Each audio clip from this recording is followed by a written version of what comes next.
Nó nói chút chứ, chứ cậu có rồi.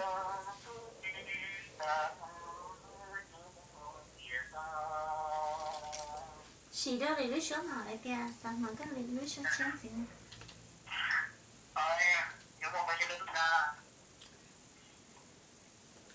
Chỉ lúc xuống ấy cô lý nè.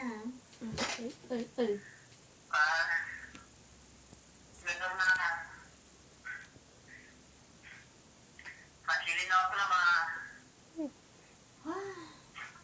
Giờ ý kiến mi cho lá gì đi này, mua tỏ là lúc mi bỗng mày nó bỗng lại, Bông như sáng cứ gầy chứ chứ từ thế đi. Yeah, what is bông? Mà bông như thế nào? Bỗng như lúc bà đi. Ồ, đi bán được bán đấy. Cho nên chạy bán đấy chạy bông. Cho mình xài là chỉ tao bỏ lúc bỗng như đã chi nó. Bỗng bông. Cái chào đấy. có đi lúc bỗng như ít lắm nhiều bạn đấy muốn chia mi cá mi nâng lọ hậu đấy hậu đó hả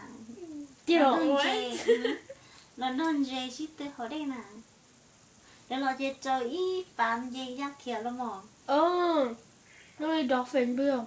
nó đọc phèn lắm mò What does dolphin do?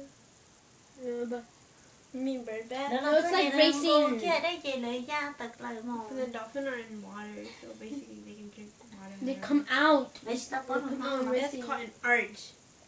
Không bông nhá, bông nè ha. lúc bỗng bây giờ ít lắm nhiều bỏ trống nè Xí bây giờ lấy bạn đi nào đó nó bán đi giờ ocean nè. nó